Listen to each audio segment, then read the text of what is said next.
మీరు చూస్తే కేసీఆర్ గారు ట్రాన్స్పరెంట్ గా ఉన్నట్టుగా లెక్కలు చెప్పినారు. రేవంత్ రెడ్డి గారు తప్పుడు లెక్కలు చెప్తున్నారు. ఇంకో పక్క ఇచ్చినటువంటి ఏ ఒక్క మాట కూడా ఫుల్ఫిల్ చేసేటటువంటి పరిస్థితి లేదు. కేసీఆర్ గారి పాలనకు రేవంత్ రెడ్డి గారి పాలనకు ఎంత తేడా ఉందంటే, కేసీఆర్ గారి పాలన ఐఫోన్ లాగా ఉంటే రేవంత్ రెడ్డి గారి పాలన చైనా ఫోన్ లెక్క ఉన్నది. ఐఫోన్ కు చైనా ఫోన్ కి ఎంత తేడా ఉంటుందో కేసీఆర్ గారికి రేవంత్ రెడ్డి గారికి అంత తేడా ఉన్నది.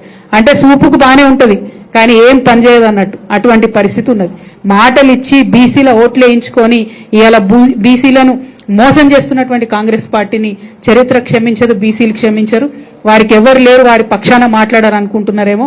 మేమందరం కూడా అండగా నిలబడి ఉన్నాం. ఖచ్చితంగా బీసీలకు మీరు ప్రామిస్ చేసినటువంటి 42% ఇచ్చే వరకు కూడా తగ్గేదే లేదు. ఖచ్చితంగా ఉద్యమాన్ని ముందుకు కొనసాగిస్తాం. మరో తెలంగాణ ఉద్యమంలాగా పోరాటం చేయడానికి బీసీ బిడ్డలందరూ కూడా సిద్ధంగా ఉండాలని చెప్పి ఈ సందర్భంగా పిలుపునిస్తా ఉన్నాం.